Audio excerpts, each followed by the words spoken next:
The morning sun painted Denver International Airport in shades of gold and amber as 16-year-old Mia Chen navigated through the bustling terminal, her backpack slung over one shoulder and her phone clutched in the other hand. Gate B-27, American Eagle Flight 2847 to Dallas-Fort Worth. She'd made this journey dozens of times, but today felt different somehow, a strange electricity in the air she couldn't quite name. Her phone buzzed, a text from her father, Colonel James Chen, currently deployed at Ramstein Air Base in Germany. Safe travels, sweetheart. Remember what I taught you. Love you to the moon and back. Mia smiled, her throat tightening with the familiar ache of missing him. Those words, remember what I taught you, echoed through her childhood. Endless hours in his home flight simulator, her small hands on the yoke while his larger ones guided her. The patient explanations of altimeters, attitude indicators, throttle control, radio protocols drilled until they became second nature. Aviation is in your blood, Mia, he'd always say. The Chen family has been flying since your great-grandfather flew Mustangs in World War II. She'd never imagined how prophetic those words would become.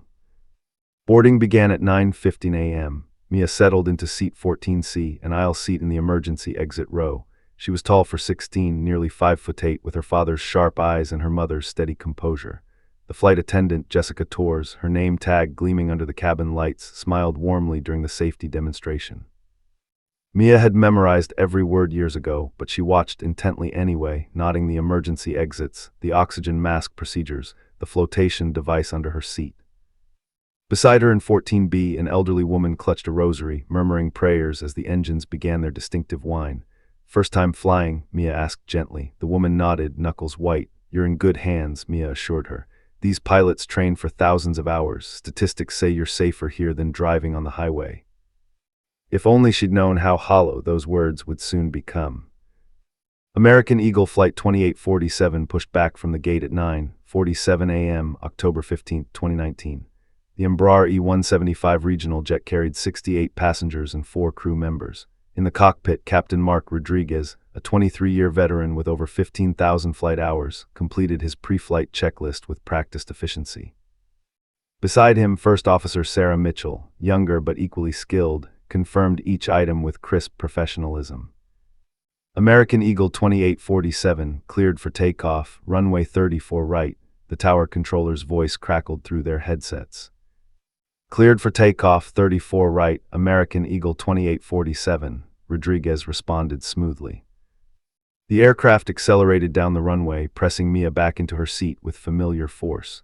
The nose lifted, the ground fell away. Denver disappeared beneath them, the Rocky Mountains rising majestically to the west, the Great Plains stretching endlessly to the east. The landing gear retracted with a solid thunk. Positive rate, gear up, Mitchell announced. Gear up, Rodriguez confirmed. Mia gazed out her window as Colorado gave way to Kansas, an ocean of wheat fields and scattered farmhouses connected by ribbon-thin roads. The sky was impossibly blue, cloudless, perfect. The kind of day pilots called severe clear, excellent visibility, no weather concerns, a routine milk-run flight that would take approximately 2 hours. At 10:23 a.m., the Embraer leveled off at its cruising altitude of 35,000 feet. The seatbelt sign dinked off. Passengers unbuckled, stretched, pulled out laptops and magazines. Flight attendants began beverage service, their carts rattling down the aisle. Mia plugged in her earbuds and closed her eyes, exhausted from her early morning wake-up. She dozed lightly, dreaming of her father's simulator, his voice patient and clear. Always stay calm, Mia. In an emergency, panic kills, training saves lives. 24 minutes later, at 10:47 a.m., everything changed. The cockpit went silent. And Mia Chen's training would be put to a test no teenager should ever face. Captain Mark Rodriguez reached for his coffee cup, then froze. A vice-like pressure clamped around his chest, radiating down his left arm with searing intensity. The cup slipped from his fingers, coffee exploding across the cockpit floor in slow motion.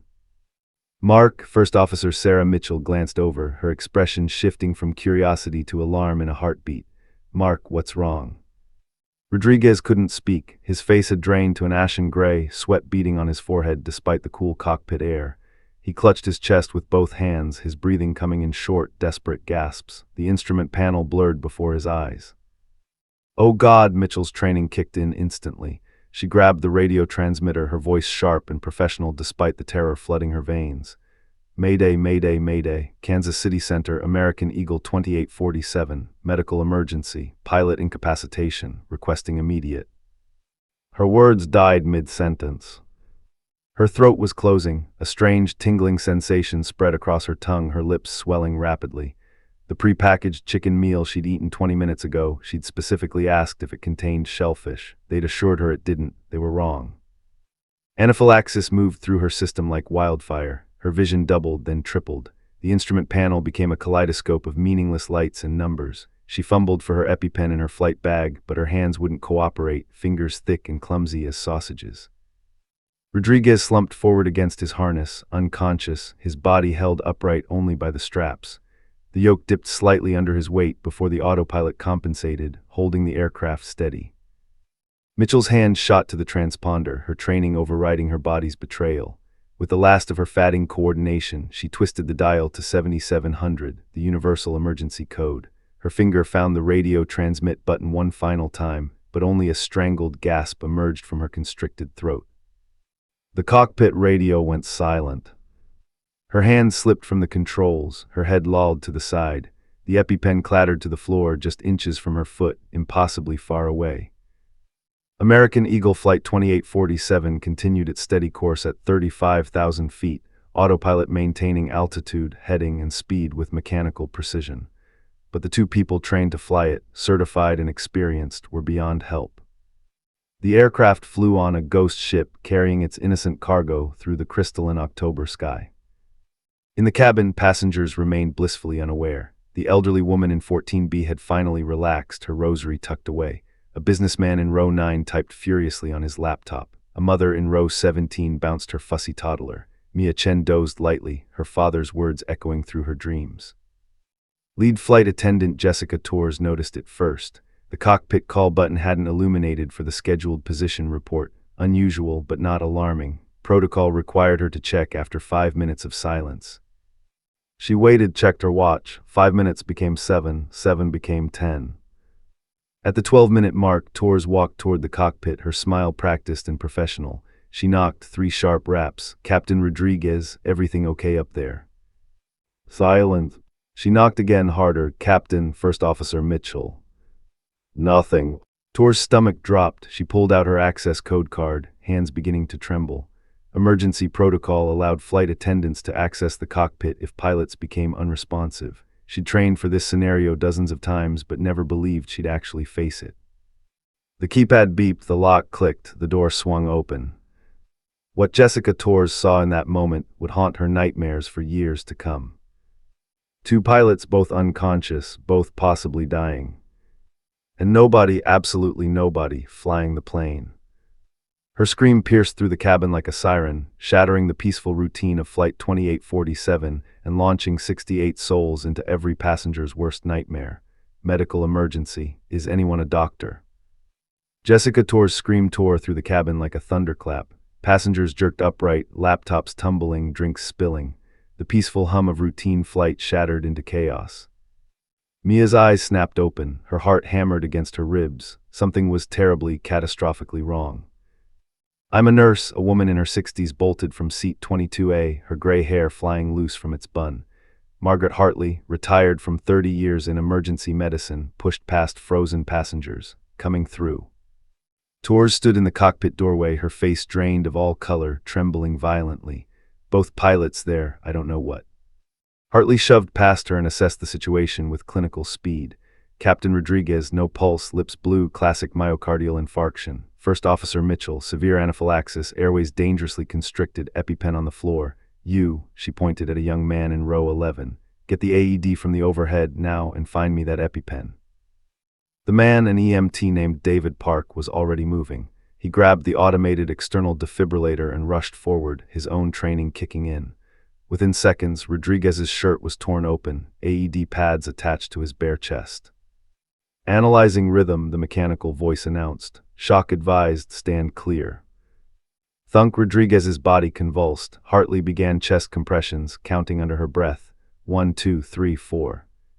Park jabbed the EpiPen into Mitchell's thigh. Come on, come on. Her eyes remained closed, her breathing shallow and raspy. Torres stood frozen, the radio headset dangling in her hand. Someone has to the radio, we need to. Can anyone fly this plane? A man's voice boomed from the back. Panic rippled through the cabin like electricity. Passengers craned their necks, looking at each other with wild, desperate eyes. Silence, terrifying, absolute silence. 300 miles away, Kansas City Center controller David Martinez stared at his radar screen with growing dread. American Eagle 2847's transponder screamed code 7700, emergency, but 16 minutes of radio calls had gone unanswered. 16 minutes of silence. He grabbed the red phone, connecting him directly to military command. This is Kansas City Center. We have a situation. Commercial aircraft, emergency transponder active, no radio contact. I need fighters in the air. Now. At Wichita's McConnell Air Force Base, alarms shrieked through the 184th Intelligence Wing. 2 F-16 Fighting Falcons roared down the runway within 8 minutes, their afterburners turning the afternoon air into liquid fire. Major Rick Thompson led the intercept, his wingman close behind. Kansas City, Viper 1-1 airborne, give me vectors to the target. Martinez's hands flew across his keyboard. Viper 1-1, turn heading 09 or 5. Target is American Eagle 2847, bearing 350 at 35,000 feet, squawking 7700, no radio contact for 18 minutes. Copy, proceeding to intercept. Back on Flight 2847, Torres finally moved. She stumbled into the cockpit, grabbing the radio headset with shaking hands. Her voice came out as a strangled whisper. Hello, anyone, we need help. Static, dead air. Her hands trembled so violently she dropped the headset. Let me try. Another passenger, a private pilot with 200 hours of single-engine experience, pushed forward. He grabbed the radio. Mayday, mayday, this is American Eagle 2847. His voice cracked, professional training evaporating in the face of instruments he'd never seen before. The Embraer's cockpit was a universe away from his Cessna 172. Hartley continued compressions on Rodriguez. Park monitored Mitchell's breathing, improving slightly, but she remained unconscious. 2 pilots down, no one qualified to fly. The autopilot hummed softly, holding the aircraft steady as Kansas farmland passed beneath them, peaceful and oblivious. In seat 14C, Mia Chen sat perfectly still, her father's training flooding through her mind like a river breaking through a dam. Her hands gripped the armrests, knuckles white. She could help, she knew she could help. But she was 16 years old. Who would listen to a child? Mia's legs moved before her brain could stop them. She unbuckled her seatbelt and stood, the world tilting slightly as adrenaline flooded her system. Around her, passengers sobbed, prayed, clutched loved ones. A woman screamed into her phone, "We're going to die, both pilots are dead." Children cried. Men with ashen faces gripped armrests like lifelines.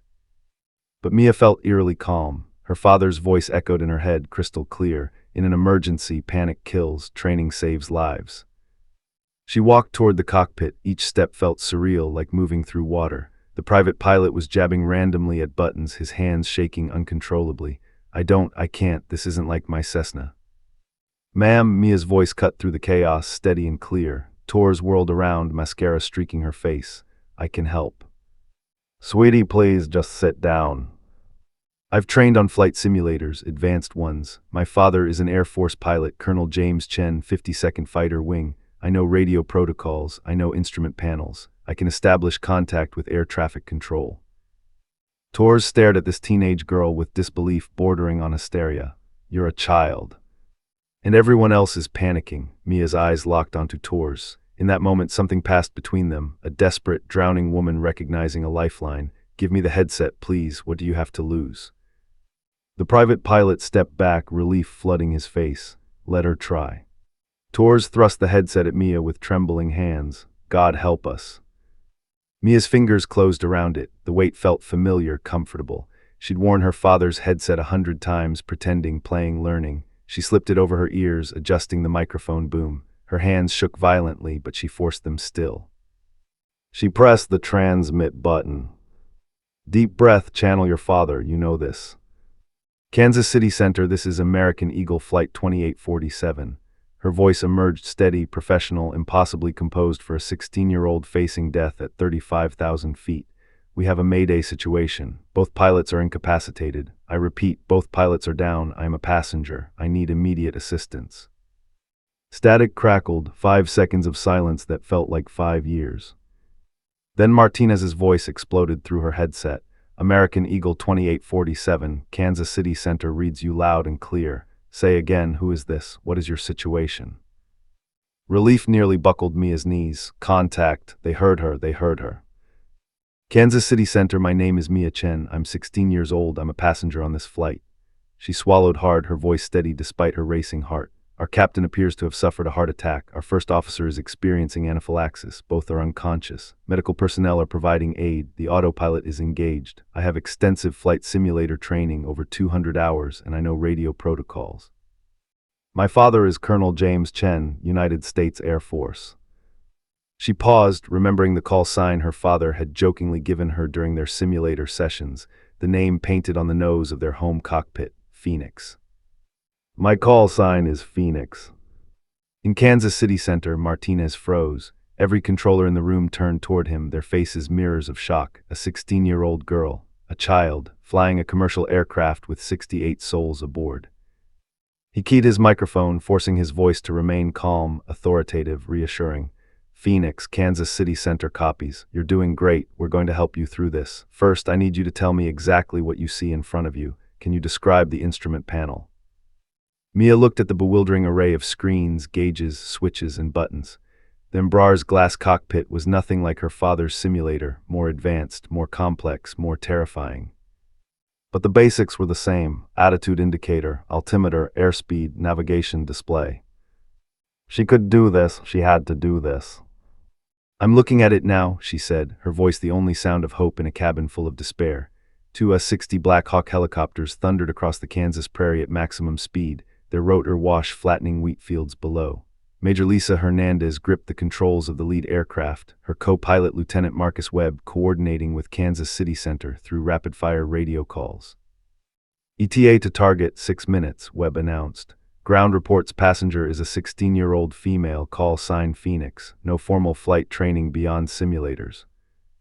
Hernandez's jaw tightened, 20 years of military aviation experience, combat missions in Afghanistan, search and rescue operations, night flights through mountain passes, and she'd never faced anything like this. A child, flying a commercial jet, 70,000 pounds of aluminum and fuel at 35,000 feet.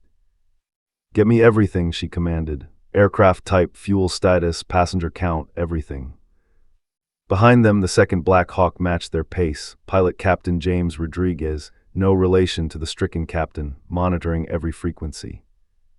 Inside Flight 2847's cockpit, Mia stared at the instrument panel while Martinez's calm voice guided her through the basics.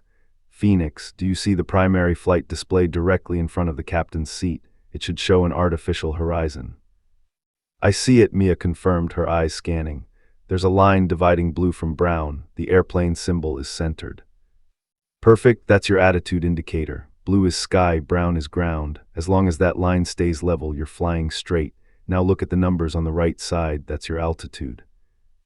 35000, Mia read carefully. 35,000 feet. Outstanding, now the numbers on the left. 280. That's your airspeed in knots, Phoenix. You're doing exactly what we need you to do. Martinez's voice was a lifeline. Behind him, 6 other controllers had abandoned their stations, crowding around his radar screen.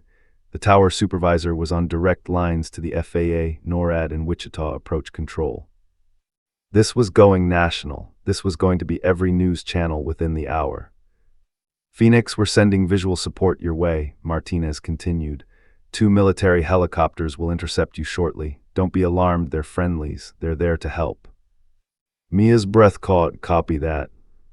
The Black Hawks closed the distance. At 34,000 feet, Hernandez spotted the Embraer, a white dart against endless blue, American Eagle's distinctive livery gleaming in the afternoon sun.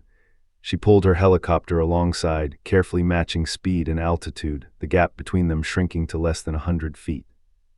Tally target, she radioed. Visual contact with American Eagle 2847. Then she saw through the cockpit window. A teenage girl sat in the captain's seat, headset dwarfing her small head, eyes wide with terror but fixed on the instruments. Her hands gripped the yoke, not the controls, just the yoke, white-knuckled and shaking. Behind her, people moved frantically. The first officer slumped unconscious in her seat. Jesus Christ, Webb whispered. She's just a kid. Hernandez keyed her radio, connecting directly to Kansas City Center and the girl's frequency. Phoenix, this is Army Black Hawk Leader, call sign Guardian 1. I'm at your 2 o'clock position, about 100 feet away. If you look right, you'll see me. Inside the cockpit, Mia turned her head. Through the window, she saw the massive military helicopter packing her, its pilot clearly visible. The woman raised her hand, gave a thumbs up, her expression confident and reassuring through her helmet visor. Mia's eyes filled with tears. She wasn't alone. Someone was right there with her. She raised her own trembling hand, returning the gesture. Hernandez's heart broke and soared simultaneously. Ground, be advised, visual confirmation, minor female in the left seat, both pilots incapacitated, aircraft appears stable on autopilot. She paused, the weight of reality crushing down. Request immediate coordination with approach control. We're going to have to talk this girl through landing this aircraft. Martinez's response came instantly. Copy Guardian 1. Wichita approach is clearing all traffic. Emergency crews standing by. We're bringing Phoenix home. A new voice crackled through Mia's headset, deeper, older, carrying the weight of authority earned over decades. Phoenix, this is Colonel Michael Davidson, United States Air Force, retired. I'm taking over your communications from here. I've got 30 years of flight instruction experience, and I'm going to be your voice all the way to the ground. Do you copy? Mia's throat tightened. Something about his grandfatherly tone made her simultaneously want to cry and stand taller. I copy, Colonel Davidson. Outstanding. Now, Mia, may I call you Mia? Yes, sir. Mia, before we do anything else, I want you to take 3 deep breaths, nice and slow. You're not alone up there. You have me, you have Kansas City Center, you have 2 Black Hawks on your wing, and you have a whole team of people who are going to walk you through every single step. Can you do those breaths for me? Mia inhaled shakily, held it, exhaled. Again. The vice around her chest loosened slightly. Good girl, now we're going to start bringing this aircraft down, nice and gentle. The first thing I need you to find is the autopilot panel. It's in the center console between both seats. Look for something labeled MCP or Mode Control Panel. Mia's eyes scanned desperately. The center console was a nightmare of switches and dials. I see something that says Alt. Perfect, that's exactly what we need. That's your altitude selector. Right now it should read 35,000, correct? Yes, sir, 35000. Excellent, now I want you to find the knob. There should be a dial you can turn. When you find it, I want you to slowly rotate it counterclockwise until it reads 10,000. Take your time. Mia's fingers found the knob. It was stiff, resistant. She twisted, watching the numbers decrease. 34000, 30,000, 25,000. Her palms were so sweaty she nearly lost her grip. It says 10,000, she reported. Beautiful, now push the knob in until you hear it click. That tells the autopilot to descend to that new altitude. Click. The aircraft's nose dipped slightly. Mia's stomach lurched as the descent began, subtle but unmistakable. The altimeter numbers started dropping. 34800, 34,600, 34,400. We're descending, she gasped. That's exactly right. The plane is doing the work for you. You're doing fantastic. Davidson's voice was steady as bedrock. Now the descent rate will be about 1,500 to 2,000 feet per minute. Nice and smooth, you won't feel much. Guardian 1, you still have visual. Major Hernandez responded immediately. Affirmative, maintaining formation. Descent profile looks good. Inside the cabin, passengers felt the change. Some screamed, others prayed harder. Flight attendant tours moved through the aisles. Everyone remain calm. We're in contact with air traffic control. Please return to your seats and fasten your seatbelts. Behind Mia, Nurse Hartley continued CPR on Captain Rodriguez. His heart had restarted, weak but beating. First Officer Mitchell's breathing had stabilized, though she remained unconscious. 2 pilots fighting for their lives while a teenager brought their aircraft down from the sky. Mia, Davidson said gently, I have someone who wants to talk to you. Patching through now. Static, then a voice that made Mia's composure finally crack. Sweetheart, it's Dad. Daddy, the word came out as a sob. Hey, none of that now. Colonel James Chen's voice broke across 6,000 miles of satellite connection from Germany, tears evident despite his attempt at steadiness. You remember what I always told you. Chen women are made of titanium and stardust. You've got this, baby. Just like the simulator, I'm right here with you. I'm so scared. I know, but fear doesn't mean you can't do it. It means you're brave enough to try. Now listen to Colonel Davidson. Do exactly what he says, and Mia. Yes, I am so proud of you. At 25,000 feet, Wichita appeared on the horizon, a sprawling city that represented either salvation or catastrophe. At 5,000 feet, Wichita Eisenhower National Airport sprawled below like a model, runways etched in concrete, emergency vehicles lined up like toy trucks, their red and white lights flashing silently. Mia could see everything with terrifying clarity. Phoenix, this is Wichita Tower. Runway 1 right is yours. All other traffic has been diverted. Emergency crews are in position. You're cleared to land. The tower controller's voice was steady, but Mia heard the underlying tension. Colonel Davidson's voice cut through. Mia, at 3,000 feet, we're going to disengage the autopilot.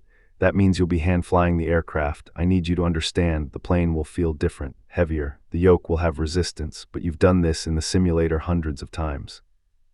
Not with real people's lives, Mia whispered. No, Davidson admitted, but the airplane doesn't know that. It responds the same way whether it's real or simulated. Trust your training. At 3,500 feet, the airport filled her entire windscreen. Runway 1 right stretched ahead, 10,000 feet of asphalt that suddenly looked impossibly narrow. Okay, Mia, find the autopilot disconnect button. Red button, top of the yoke, can't miss it.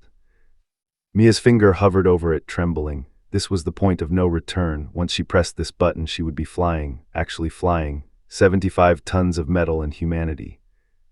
Press it, sweetheart, her father's voice encouraged. You're ready. She pressed. The yoke came alive in her hands, weight, resistance, feedback. The aircraft was hers now, all hers. She gripped tighter, overcorrected, the nose dipping left. Her heart exploded in panic. Small inputs, Davidson commanded sharply. Tiny movements. Think of steering with your fingertips, not your whole hand. Mia eased back, the aircraft leveling. Her breathing came in short gasps.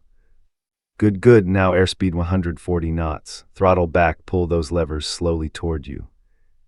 The twin throttle levers felt like lead pipes. She pulled gently. The engine note changed, dropping from a roar to a hum. Speed decreased, 180 knots, 160, 150. Flaps to 15 degrees, lever on your right between the seats.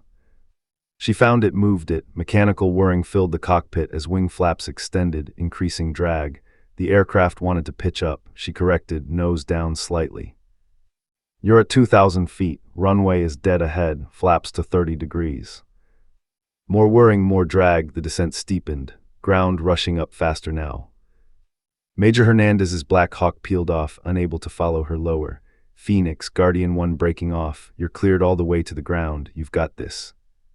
Mia was alone now. Just her and the runway and 68 people trusting a 16-year-old to deliver a miracle. 1,000 feet, Davidson's voice was measured, rhythmic. Airspeed 120 knots, looking good. 500 feet, power back, ease the nose up. Flare, gentle. The runway filled her vision. White centerline markings blurred. Threshold lights flashed beneath. Mia pulled back on the yoke, fighting every instinct, screaming that she was too fast, too high, too everything.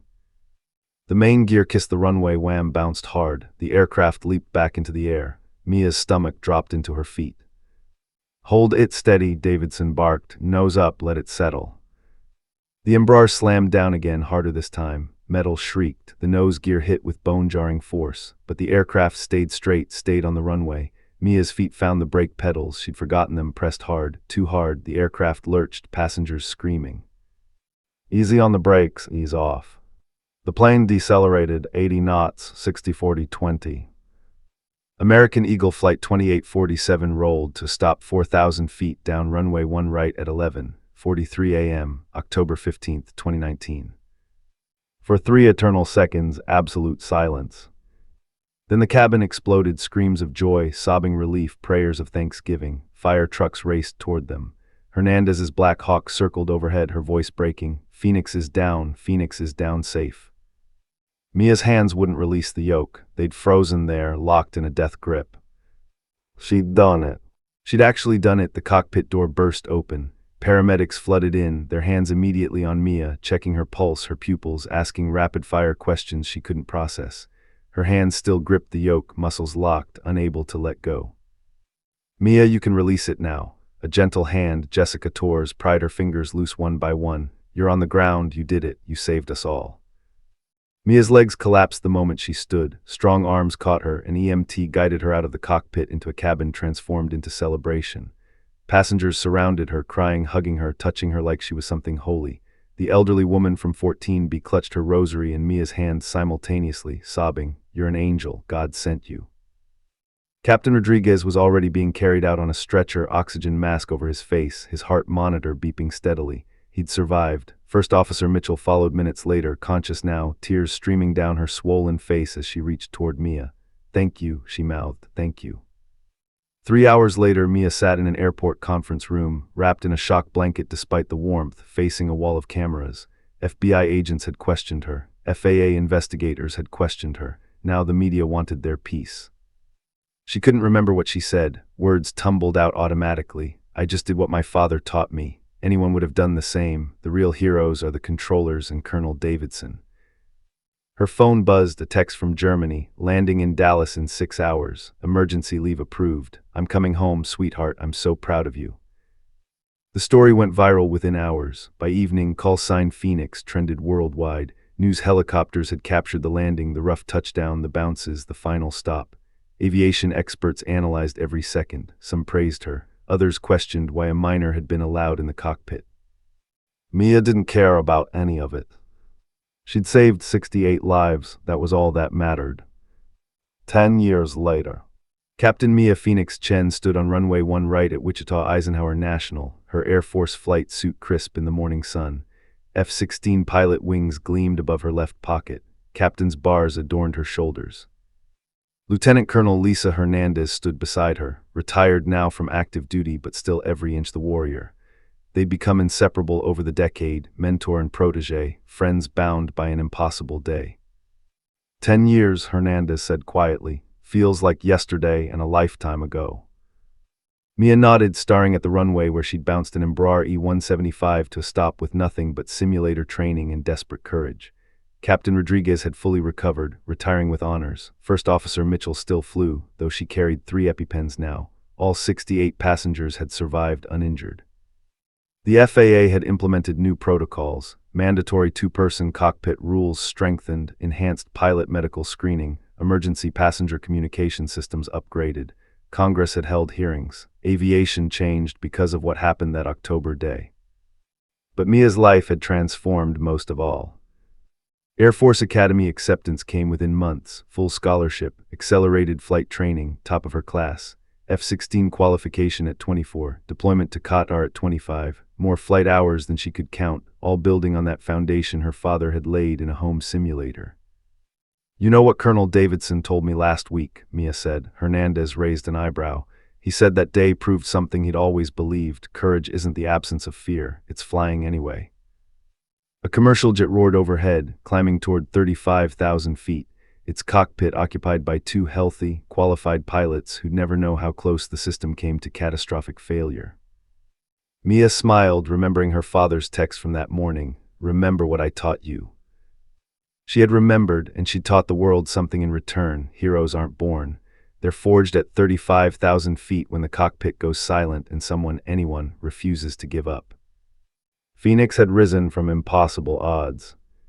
And she was still flying. The end.